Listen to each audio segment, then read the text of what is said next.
Halo anak-anak, tetap jaga kesehatan ya. Hari ini kita akan belajar tema 7 subtema 1 pembelajaran ketiga. Sebelum masuk ke pembelajaran, jangan lupa like dan subscribe channel ini ya. Terima kasih. Hari ini kita akan belajar bahasa Indonesia. Materinya adalah menemukan informasi dari teks dengan menjawab pertanyaan. Nah, pertanyaan itu dibuat dari kata tanya. Kata tanya digunakan untuk membuat kalimat tanya. Nah, sekarang kita cari tahu yuk apa saja jenis kata tanya dan cara menggunakannya. Yang pertama adalah kata tanya apa digunakan untuk menanyakan permasalahan atau peristiwa. Contoh kalimatnya, apa nama rumah adat yang ada di Jawa Tengah? Lalu yang kedua, kata tanya siapa digunakan untuk menanyakan orang. Contohnya, siapa yang menyanyikan lagu Apuse? Nah, yang ketiga adalah kata tanya mengapa. Kata tanya mengapa digunakan untuk menanyakan alasan atau sebab. Contohnya, mengapa banyak keragaman suku bangsa di Indonesia? Nah, selanjutnya adalah kata tanya kapan. Kata tanya kapan digunakan untuk menanyakan waktu. Contoh kalimatnya, kapan akan dilaksanakan sensus tentang suku bangsa di Indonesia? Kemudian, kata tanya selanjutnya adalah kata tanya di mana digunakan untuk menanyakan tempat. Contoh, di mana tari Rangguk dipentaskan? Kemudian, kata tanya bagaimana. Kata tanya bagaimana digunakan untuk menanyakan cara atau proses serta keadaan. Contoh, bagaimana kita menyikapi keragaman suku bangsa? Nah, itu adalah pembelajaran bahasa Indonesia. Semoga kalian paham ya. Selanjutnya, kita akan masuk ke pembelajaran PPKN. Di pembelajaran PPKN, materinya adalah faktor penyebab keragaman masyarakat Indonesia. Nah, kita cari tahu yuk, apa saja yang menyebabkan keragaman masyarakat Indonesia. Nah, yang pertama adalah letak strategis wilayah Indonesia. Letak Indonesia sangat strategis, yaitu berada di antara Samudra Hindia dan Samudra Pasifik. Indonesia juga berada di antara benua Asia dan benua Australia. Letak strategis tersebut menjadikan Indonesia berada di tengah-tengah lalu lintas perdagangan. Para pedagang dari berbagai negara datang ke Indonesia. Mereka membawa agama, adat istiadat, dan kebudayaan dari negaranya. Hal inilah yang mengakibatkan keragaman agama, adat istiadat, dan kebudayaan di Indonesia.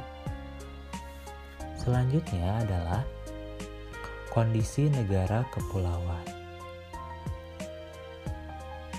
Indonesia merupakan negara kepulauan terbesar di dunia yang terdiri dari 5 pulau besar dan 4 kepulauan. Secara keseluruhan, Indonesia memiliki 17.504 pulau.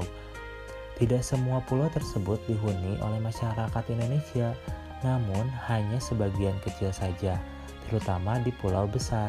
Banyak pulau di Indonesia menyebabkan penduduk yang menempati satu pulau atau sebagian dari satu pulau tumbuh menjadi kesatuan suku bangsa. Tiap-tiap suku bangsa memiliki budaya sendiri. Oleh karena itu, Indonesia banyak suku bangsa budaya yang berbeda-beda. Selanjutnya adalah perbedaan kondisi alam. Negara Indonesia sangat luas dan terdiri atas beribu-ribu pulau. Tiap pulau dibatasi oleh lautan. Selain itu, Indonesia merupakan negara dengan banyak pegunungan, baik gunung berapi maupun bukan gunung berapi. Keadaan alam Indonesia tersebut mempengaruhi keanekaragaman masyarakatnya. Kehidupan masyarakat pantai berbeda dengan kehidupan masyarakat pegunungan. Masyarakat pantai lebih banyak memanfaatkan laut untuk mempertahankan hidupnya, yaitu dengan menjadi nelayan. Sebaliknya, masyarakat yang tinggal di lereng pegunungan memiliki upaya sendiri untuk mempertahankan hidupnya. Mereka lebih memilih mata pencaharian yang berkaitan dengan relief alam pegunungan, misalnya sebagai peternak ataupun petani sayur. Masyarakat yang tinggal di kota tentu tidak akan menjadi nelayan. Masyarakat kota cenderung untuk membuka usaha, bekerja di kantor, atau bekerja di pabrik. Selanjutnya adalah penerimaan masyarakat terhadap perubahan. Keterbukaan masyarakat terhadap sesuatu, baik yang datang dari dalam maupun luar masyarakat, membawa pengaruh terhadap perbedaan masyarakat Indonesia. Masyarakat perkotaan relatif mudah menerima orang asing atau budaya lain. Sebaliknya, masyarakat pedalaman sebagian besar sulit menerima sesuatu yang baru. Mereka tetap bertahan pada budaya sendiri dan sulit menerima budaya luar. Selanjutnya adalah keadaan transportasi dan komunikasi. Kemajuan dan keterbatasan sarana transportasi dan komunikasi dapat memengaruhi keragaman masyarakat Indonesia. Kemudahan sarana transportasi dan komunikasi memudahkan masyarakat berhubungan dengan masyarakat lain. Sebaliknya, sarana yang terbatas akan menyulitkan masyarakat dalam berhubungan dan berkomunikasi dengan masyarakat lain. Kondisi ini menjadi penyebab keragaman masyarakat Indonesia. Nah, selanjutnya kita akan belajar materi IPS dengan konten materi yaitu keragaman suku bangsa di Indonesia. Berikut adalah tabel suku bangsa yang ada di Indonesia. Terdapat 34 provinsi yang ada di Indonesia dengan berbagai macam suku yang ada di dalamnya. Nah, mari kita cari tahu yuk beberapa suku yang ada di Indonesia.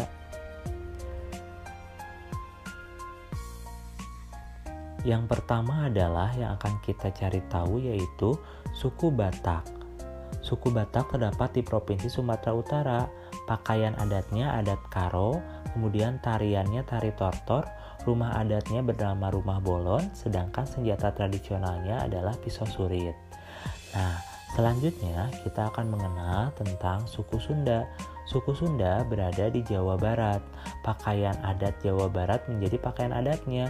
Kemudian tariannya yaitu tari merak, rumah adatnya rumah adat Keraton Kasepuhan Cirebon, sedangkan senjata tradisionalnya adalah kujang. Selanjutnya, suku Dayak. Suku Dayak ada di beberapa provinsi yang ada di Kalimantan.